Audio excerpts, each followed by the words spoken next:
আল্লামা আজহার আলী আনোয়ার শাহ রহমতুল্লাহি আলাইহি স্মৃতি কেন্দ্র। والصلاة والسلام على سيد المرسلين وعلى آله الطيبين وأصحابه الطاهرين। আজকের আলোচনাটি সেটি যাকাত সম্পর্কীয়, কিন্তু এই যাকাতটা ইসলামে তার পর্যায়টা কি এই সম্পর্কে অধিকাংশ লোক জ্ঞাত নন, যে জন্যে আমাকে প্রথম বলতে হবে যে যাকাতটা ইসলামের মূল বিধানের অন্তর্ভুক্ত কিভাবে।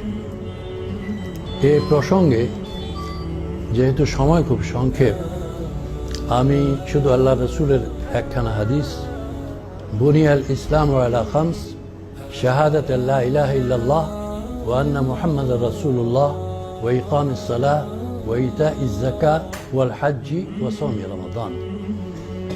এই হাদিসে আল্লাহ রসুলের এই বাণীতে ইসলামটাকে একটা তাঁবুর সঙ্গে উদাহরণ দিয়ে আল্লাহ রসুল বলেছেন যে 5টি খুঁটি, এই 5টি খুঁটির উপর ইসলামের তাঁবু। এর যে কোনো একটি খুঁটি যদি না থাকে তাহলে ইসলাম পরিপূর্ণ থাকবে না।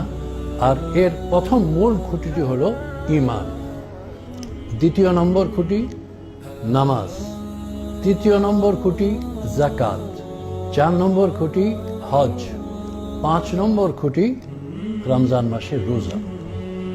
এই হলো এই হাদিসের যে একটা ধারাবাহিকতা।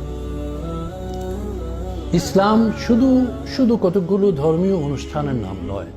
ইসলাম মানুষের জীবনের সার্বিক, তার যা করণীয় বর্জনীয় এবং তার জীবনের যা প্রয়োজন, এটাকে সামনে রেখে আল্লাহ রাব্বুল আলামিন যেহেতু মানুষের স্রষ্টা, এই পৃথিবীর স্রষ্টা, সব কিছুর স্রষ্টা, এখানে সব কিছুর একটা এমন একটা সামঞ্জস্য, একটা বাঁধন রেখেছেন।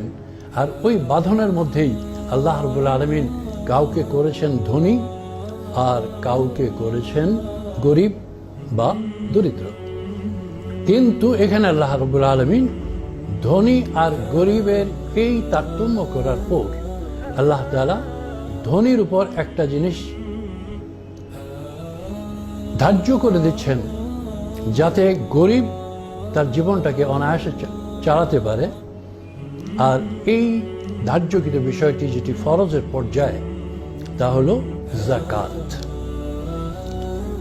বিস্তারিত আলোচনা করা এখন সময় নেই, এখন শুধু এতটুক যে যাকাত কখন দিতে হয় এবং কতটুক দিতে হয়, কাকে দিতে হয়, এই 3টি বিষয়। যাকাত ফরজ হওয়ার জন্য অর্থের একটা সীমারেখা নির্ধারণ করা হয়েছে।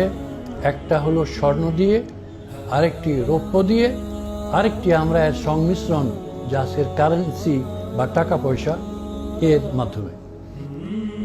যিনি যাকাত দেবেন তার সারা বছরের খাওয়া দাওয়া, ঋণ ফিন ইত্যাদি আদায় করার পর যেটা নিট তার কাছে রয়ে যায় 1 বছর অতিবাহিত হওয়ার পর, এর উপর যাকাত আসবে শতকরা 2.5 টাকা, 2 টাকা 50 পয়সা, লাখে হিসাব করলে 2,500 টাকা। এই টাকাগুলো যার কাছেই থাকবে তাকে 1 বছর অতিক্রান্ত হওয়ার পর এতে 2.5 টাকা শতকরা যাকাত তাকে আদায় করতে হবে। এখন এই যাকাত কাকে দিবেন, এই প্রসঙ্গে সূরা 10 পারায় সূরায়ে বারাতের মধ্যে আল্লাহ তাআলা 8টি খাত উল্লেখ করেছেন।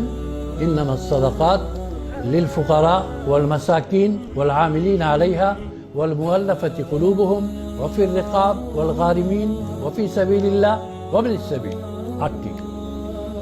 এখানে এখন আল্লাহ রসুলের ওই যুগে যে কয়েকটি খাত ছিল, যেমন কোনো কাফের মুসলমান হয়ে যাবে, তাকে আকৃষ্ট করার জন্য তাকে যাকাত দেওয়া, এটা এখন নাই, যেটাকে কোরআনের ভাষায় মুআল্লাফাতুল কুলুব বলা হয়।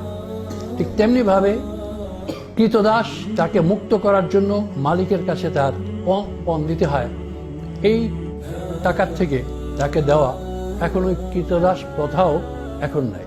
ঠিক তেমনিভাবে ইবনুস সাবিল যেটা, ওই ইবনুস সাবিল মুসাফির, এখন যদি এমন পর্যায়ের মুসাফির হয় যে একদম নিঃস্ব, তাহলে তাকে তো দেওয়া যাবে, কিন্তু শুধু মুসাফির হওয়ার কারণে তাকে দেওয়া যাবে না। এরপর ফি সাবিলিল্লাহ, এটা ব্যাপক। এর মধ্যে বিশেষত বোঝায় ইসলামী রাষ্ট্রের যখন যুদ্ধ হয়, ওই যোদ্ধারা যদি তাদের যুদ্ধাস্ত্র ক্রয় করার এবং সরঞ্জামাদির জন্য প্রস্তুতি নেওয়ার অর্থ না পান, তখন তাদেরকে এই যাকাতের অর্থ থেকে তাদের যুদ্ধে যাওয়ার জন্য প্রয়োজনীয় ব্যবস্থা করা যাবে।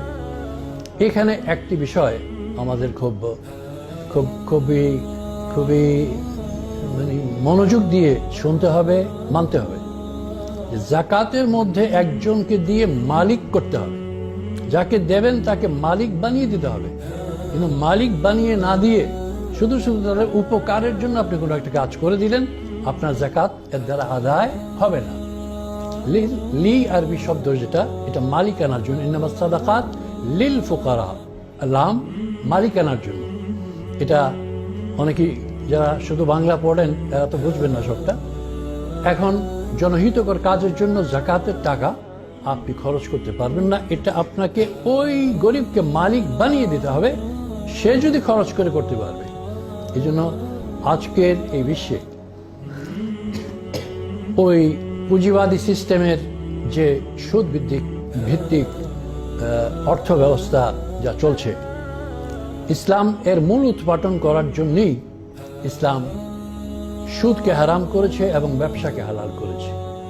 এর সাথে সমাজের যেসব প্রয়োজন, গরিব দরিদ্র বিভিন্ন শ্রেণীর লোক, এদের বিষয়টাকে সম্পূরক হিসাবে এদের বিষয়ের জন্য যাকাতটা। আল্লামা আজহার আলী আনোয়ার শাহ রহমতুল্লাহি আলাইহি স্মৃতিকেন্দ্র। দেশে এনজিওরা এই সুদী সিস্টেম নিয়ে তারা আসতে পারত না। দারিদ্র বিমোচনে যাকাত যদি আপনি সঠিকভাবে দেন, তাহলে এর আর বিকল্প কোনো কিছু নাই। এই জন্য আমি আমার মুসলমান ভাইদেরকে একটা বিষয় বিশেষ করে অনুরোধ করব যে আপনারা পূর্ণাঙ্গ ইসলামের যে একটা চিত্র ইসলাম দিয়েছে, এটাকে আপনারা জানার চেষ্টা করুন। ঈমান, নামাজ, এরপরেই যাকাত, এরপরে হজ, এরপরে রোজা। এ হলো মৌলিক বিষয়, যেটাকে আমরা বলি ফান্ডামেন্টাল স্ট্রাকচার। এই ফান্ডামেন্টাল স্ট্রাকচারের মধ্যে কোনো রকমের পরিবর্তন, কোনো রকমের এর মধ্যে পরিমার্জনের কোনো অবকাশ নেই। কিন্তু আজকে মুসলমান কিছুই জানে না। না জানার কারণে আজকে অনেকে মনে করে এই যাকাতটা বোধহয় তাদের বদান্যতা এবং দান। এটা কিন্তু যে যাকাত দেয় তার দান নয়, সে তার উপর যে দায়িত্ব এসেছিল, এই দায়িত্ব থেকে সে নিষ্কৃতি পাওয়ার জন্য ব্যবস্থা নেবে, এবং এই ব্যবস্থা নেওয়া তার উপর কর্তব্য। যে যাকাত যাকে দেবে তার বাড়িতে, তার ঘরে গিয়ে পৌঁছে দিয়ে আসবে। কিন্তু এইভাবে যে আজকাল সুইং করে যাকাত দেওয়া হয়, মানুষ নিহত হয়, এই ভিড়ের মধ্যে মানুষ যা হয়, যা আমরা দেখে আসছি, এটা আদৌ শরীয়ত সম্মত না। এটা সম্পূর্ণ নিজের ব্যক্তিত্ব প্রকাশ বা নিজের নাম প্রকাশের জন্য, যেটা ইসলামের দৃষ্টিতে অত্যন্ত ঘৃণিত কাজ। এর থেকে সকলকে বেঁচে থাকার জন্য আমি আহ্বান জানাচ্ছি।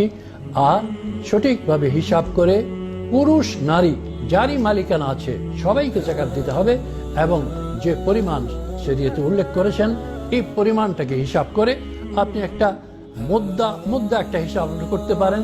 লাখের হিসাব করলেন, প্রতি লক্ষে ২৫০০ টাকা করে আসবে। আপনি নিজেই একটা মৌলিক হিসাব করে নিতে পারবেন। আর খুঁটিনাটি কিছু থাকে তখন একটু বেশি ধরে আপনি হিসাব করে যদি যাকাত আদায় করেন, তাহলে একদিকে আপনি আল্লাহর এখানে মুক্তি পাবেন, আরেকদিকে সমাজের এই গরিব ভাইয়েরা তাদের জীবনের মধ্যে একটু তাদের জীবনের মধ্যে পরিবর্তন আনতে পারবে। আর বিশেষ করে রমজান মাসে যদি আপনি যাকাত আদায় করেন, এক যাকাত আদায়ে আপনার ৭০টি যাকাত আদায়ের সওয়াব পাবেন। এই জন্য আমিও হিসাব করি রমজান টু রমজান, আর অনেকেই রমজান টু রমজান হিসাব করেন। আপনারাও রমজান টু রমজান হিসাব করে যা টাকা হাতে আছে ঋণ ফিন সব দেওয়ার পরে এর উপর হিসাব করে এই যে এখন আমি 4টি খাত বলে দিলাম। এই 4টি খাতের মধ্যে আপনারা ব্যয় করেন, ইনশাআল্লাহ আপনাদের ইহজীবনও সুন্দর হবে, পরকালও সুন্দর হবে। আল্লাহ তাআলা আমাদেরকে তৌফিক দান করুন। আল্লামা আজহার আলী আনোয়ার শাহ রহমতুল্লাহি আলাইহি স্মৃতি কেন্দ্র।